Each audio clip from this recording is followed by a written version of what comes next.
Am I ready for it to be March? No. No, I'm not ready for it to be March, but here we are.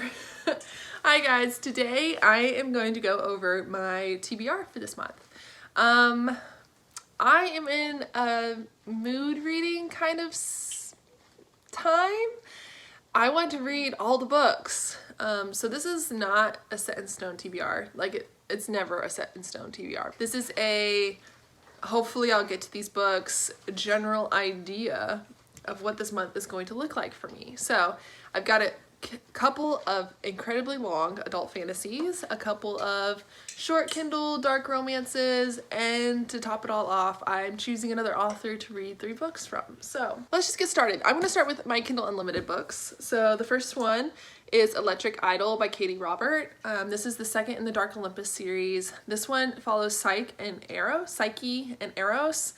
And that mythology is a retelling of that mythology of Eros is Cupid, technically, in a lot of Western portrayals of Greek mythology. So it's Cupid and Psyche and how they fall in love, and they're pretty dark romance. Eros in this universe is a assassin figure for Aphrodite, and Psyche is Demeter's daughter. Demeter is still on the hunt to get one of her daughters to marry Zeus and become the next Hera. So this whole world of Dark Olympus that Katie Robert has put together is amazing, and I love her retelling, so I'm looking forward to reading Electric Idol. It just came up on hold from my library, which of course is why I'm going to read it, because I don't feel like waiting another 5 to 6 weeks to get the ebook. The next book on my Kindle is going to be Scarred, which is the second to Hooked. I guess it's a duology. I have no idea what it's about. I just know that it's another dark romance, and while I frown upon Hooked and the line of dark romance and everything else, I'm looking forward to reading Scarred. I believe it follows, this synopsis was very, very vague, but I think it follows a king and a I don't know, a princess. There's some sort of kingdom going on, some sort of royal romance. I'm assuming that it's going to be another dark romance because it's from the same author and in the same universe, apparently. I don't know. Once again, the synopsis was very, very vague. It was almost like a poem. Interesting.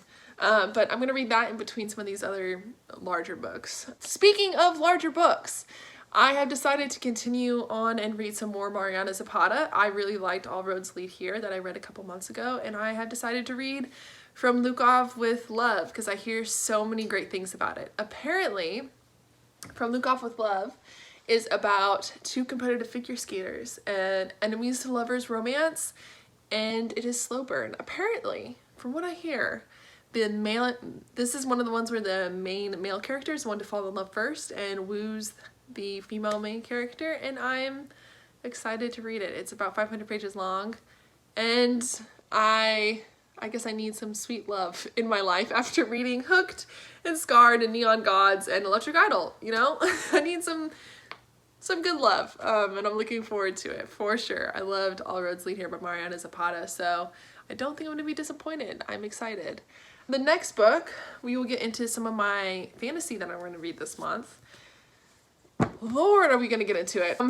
I'm finally going to pick up Ship of Destiny by Robin Hobb. This is the 3rd book in the Live Ship Trader series.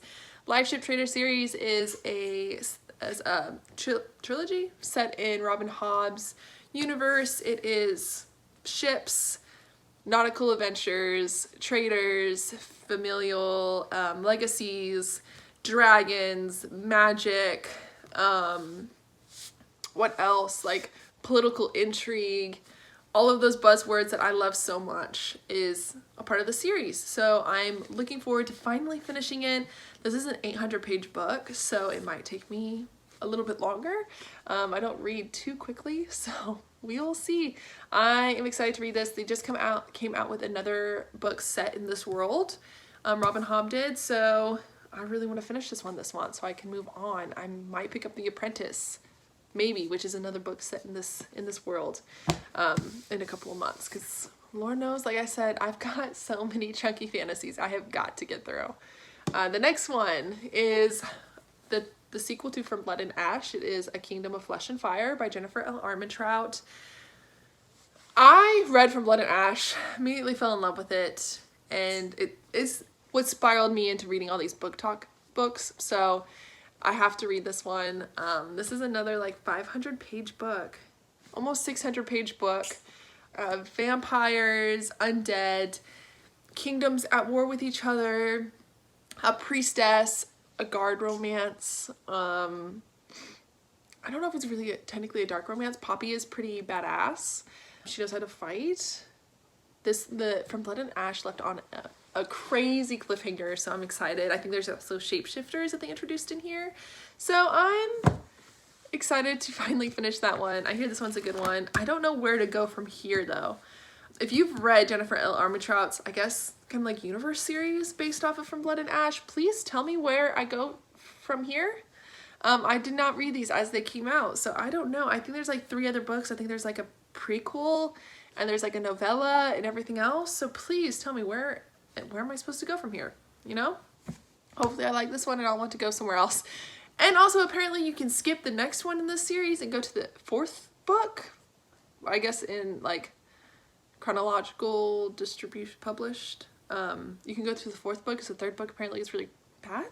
I don't know. I need your advice. If you guys have read the Blood and Ash novels, please tell me where I need to go from after this one and we'll go there. Speaking of fantasy romance, I am now picking up Throne of Glass. Yes, this one's by Sarah J. Maas, and yes, I am late to the train on Throne of Glass.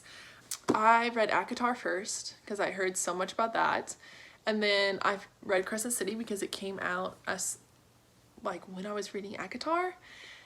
And then, of course, with all the theories now, I'm now going to have to read Throne of Glass to see how this fits into this universe, apparently. I don't know. So now I must know. They've already mentioned Fae in this book, so I'm excited to figure out where this goes. This one is about, FYI, if you don't know, like I didn't know, this is about an assassin who, in order to win her freedom, has to fight for the kingdom that she used to assassinate people for, and fight in the kingdom as in like there is a tournament going on, and she's a chosen champion from the prince. And apparently there's also romance in here. And so far I'm about 100 pages in. Can't see, I have my little Pusheen bookmark. So far she is, Selenia is living up to a badass main character that Sarah J. Maas is so great at writing. Now, I feel like I need to take a breath. I'm just excited, guys. I'm just excited. The next books I hope to get to is I finished my Kristen Hanna read, and now I'm going to start a Taylor Jenkins read. Did I know I was going to be reading this much historical fiction this year? No. Am I mad about it?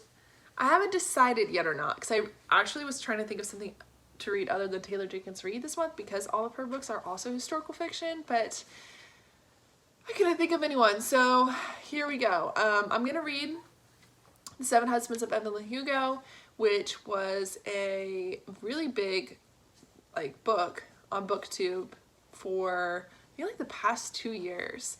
It is about a movie star, 1950s, I think 40s sort of time period.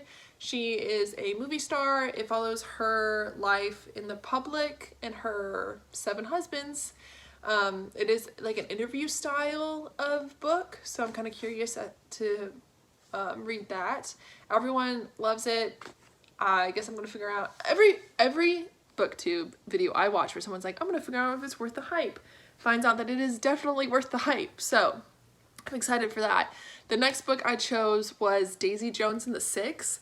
This one was a Book of the Year finalist for Book of the Month, so I have to pick it up. It is, I believe, based in the 1970s. It is about Daisy and the Six, which is a band. Their female lead singer, and from my understanding, it is just sex, love, drugs, rock and roll, and you get to go on the journey with them. So excited for that. The third book that I decided to pick purely because it sounded good to me was One True Loves, which is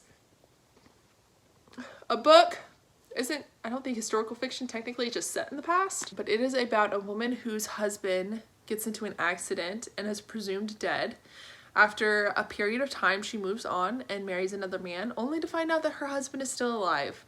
and the heartbreak that goes all with that. The journey of grief, her journey of deciding who she's gonna be with, and I'm excited to read that one. I hear that it's gonna break me. And Kristen Hanna broke me pretty well the last month, and I guess I'm just gonna continue the trend. But the Kristen Hanna video, by the way, is gonna be the next one I do. Make sure you subscribe and then hit the notifications so that you can hear me rant even more about Kristen Hanna. She's officially an auto-buy author for me, by the way, and I need to know what her next release is because I will be pre-ordering it for sure. All right, Jesus, how many books is that? 3, 6, 9? I average 6 books a month, and that's when I'm not reading 900-page books. So wish me luck. Wish me luck. I'm gonna need it. I didn't even think about that. Guys, this might be my TBR for like the next 2 months. I don't know. But I'm also in like a mood reading sort of feeling going on. I don't know. Tell me which ones I should prioritize. How about that? You guys help me out. First off, help me figure out what this is. All right, what book is next in this one that I need to read? Secondly, which one should I start reading first? How should I prioritize this? I don't know. But anyways, hope you guys' March is going well, and I will be seeing you in the next video. Make sure you subscribe, and you comment, and you like, and you do all the other fun stuff, and I will see you next time.